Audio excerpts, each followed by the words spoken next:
আজকে কি বানাবো চলো তোমাদের সাথে শেয়ার করি। এই যে এখানে নিয়ে নিলাম সরষা। প্রথমে সরষাগুলোকে একটু পেস্ট করে নেব। মিক্সার জারে দিয়ে দিয়েছি, এখন এগুলো পেস্ট করে নেব।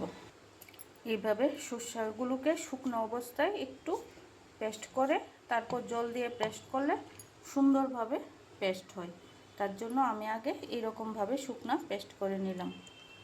এখন জল দিয়ে পেস্ট করব, তার সাথে দিয়ে দেব কাঁচা লঙ্কা।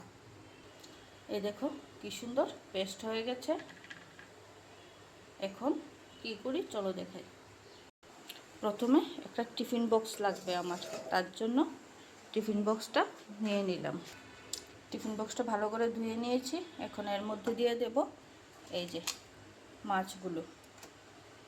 এরকম মাছ হলে সরষা বাটা দিয়ে ভাপা খেতে ভীষণ ভালো লাগে। এই যে প্রথমে নিয়ে নেব মাছগুলো, মাছগুলো নিয়ে নিলাম। এখন দিয়ে দেব এই সরষা বাটাটা। এই যে সরষা বাটাটা নিয়ে নিলাম। তার মধ্যে লাগবে, খুলতেও পারি না,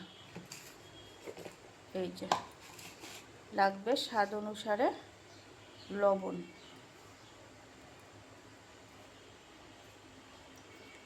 তোমরা যে যেরকম মাছ রান্না করবে, মানে যতগুলো রান্না করবে সেই আন্দাজ মতে লবণটা মরিচটা দেবে। আমি দিয়ে দিলাম লবণ আর হলুদ।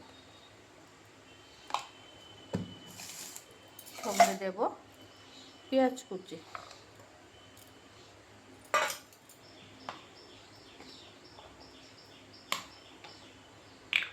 আর দেব সরিষার তেল। এই রান্নাটা সরিষার তেল দিয়ে খেতে বেশি ভালো লাগবে। যারাই রান্না করবে অবশ্যই সরিষার তেল দিয়ে রান্না করবে। এখন সবগুলি ভালোভাবে মাখিয়ে নেব।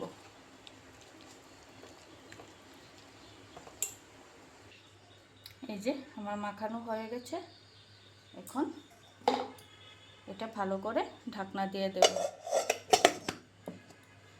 দিয়ে কি করছি চলো দেখাই। কড়াই বসিয়ে দিয়েছি, দিয়ে দেব জল। দিয়ে এই টিফিন বক্সটা এই জলে বসিয়ে দেব। জলটা আন্দাজ করে দিতে লাগবে। এখন তার মধ্যে দিয়ে দেব একটা শক্ত কোনো জিনিস, যাতে বাটিটা না লড়াচড়া করে।